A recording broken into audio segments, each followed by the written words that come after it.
Bonjour et bienvenue, je suis Cathy du blog maindansla-terre.com. Alors vous avez envie de sculpter un corps humain et c'est bien normal. Pour moi c'est la plus belle mais aussi la plus difficile des expériences en sculpture. Mais quelle satisfaction lorsque l'on voit émerger ces belles formes d'un simple pain de terre. Malgré les années, je ne m'en lasse jamais et j'ai à cœur de vous faire vivre cette belle expérience.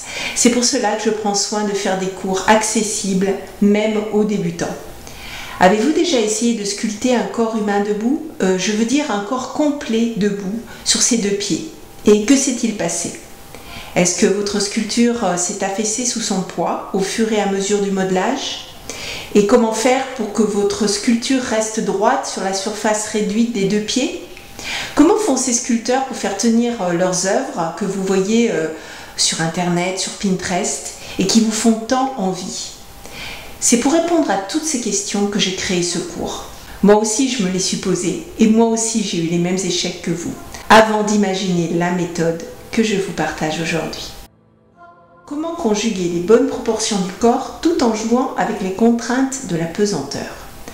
Alors, je vais tout de suite enfoncer une porte ouverte, il vous faut de l'aide, c'est-à-dire une potence qui va être là pour soutenir la matière.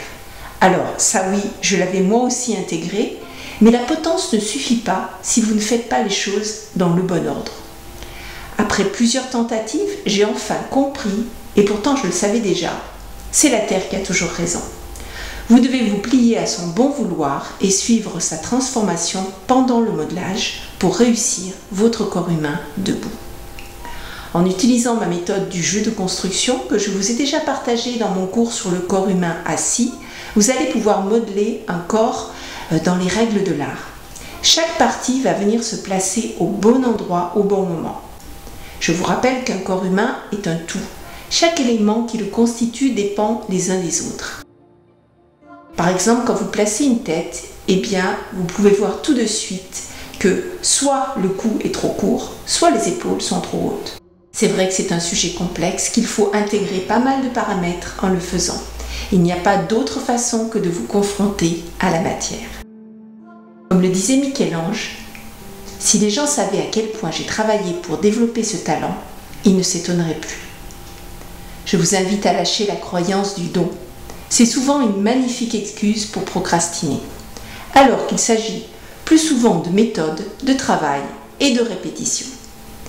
Mais je vous rassure, vous n'allez pas devoir passer des heures devant des planches d'anatomie pour enfin réaliser un corps humain, même si je vous invite tout de même à vous familiariser souvent avec votre sujet, car avec l'humain, pas question d'être dans l'interprétation.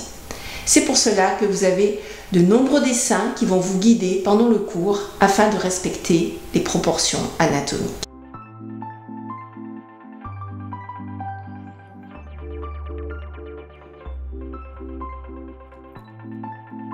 Je sais que vous voulez vous faire plaisir rapidement et c'est normal. Mais vous ne pouvez pas passer à côté de certaines règles. Si vous avez déjà essayé, vous savez de quoi je parle. Regardons maintenant ce que comportent les 5 modules de la formation.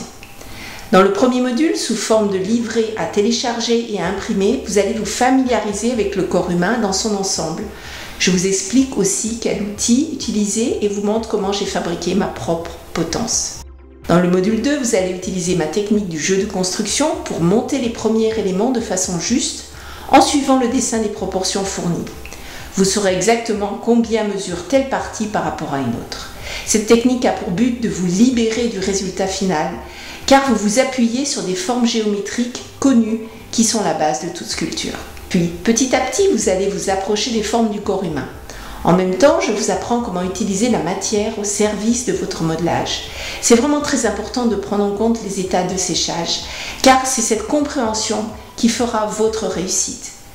Vous saurez aussi à quel moment la potence entre en jeu pour tenir son rôle de soutien et où la placer pour qu'elle ne vous gêne pas. À la fin de ce module important, vous aurez déjà devant vous un corps bien avancé.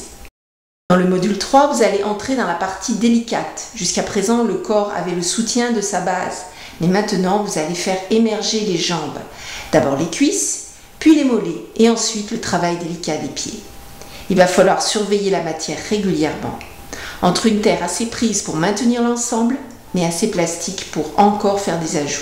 Ne vous inquiétez pas, je vous explique tout au fur et à mesure. Ce module est aussi celui du modelage des mains et des pieds. Suivant la taille de votre sculpture, vous rentrerez plus ou moins dans les détails. Tout comme l'ensemble du corps, ces parties demandent juste de respecter les étapes. Vous aurez bien sûr des dessins pour vous aider. Chaque geste est étudié pour que tout soit le plus simple et le plus accessible possible. Dans le module 4, il s'agit de modeler le drapé qui va tenir la sculpture verticale. J'ai pris cette option qui permet de garder l'entièreté du corps tout en créant un prétexte esthétique. Bien sûr, vous pouvez choisir de ne pas prendre cette option et d'imaginer de prévoir un trou au niveau des pieds ou du pubis pour faire tenir le corps debout. Dans ce cas, il vous faudra un support en métal ou en bois avec une tige. Pensez à calculer la hauteur-largeur de la base pour que l'équilibre soit bon.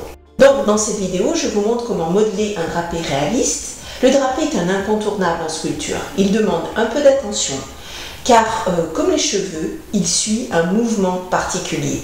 Vous apprendrez aussi à faire une coiffure originale que vous pourrez reproduire sous vos futures œuvres. Ce module est aussi celui de la précision des finitions et des derniers ajustements.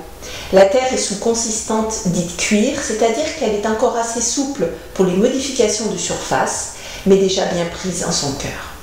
Dans le dernier module, je vous fais une démonstration pour graver des motifs en surface et aussi mon truc d'atelier qui vous permet d'ajouter du tissu afin de créer des effets de matière intéressants pour la patine. Voilà, vous savez tout sur ce cours, n'hésitez pas à me poser des questions si vous voulez encore plus d'informations. Je vous précise que tous mes cours sont accessibles sans limite dans le temps. Vous pouvez me faire répéter à volonté, mettre en pause pour intégrer une partie non comprise et bien sûr les télécharger sur votre ordinateur. Je vous invite à lire le menu juste en dessous de la vidéo. Au plaisir de voir vos sculptures.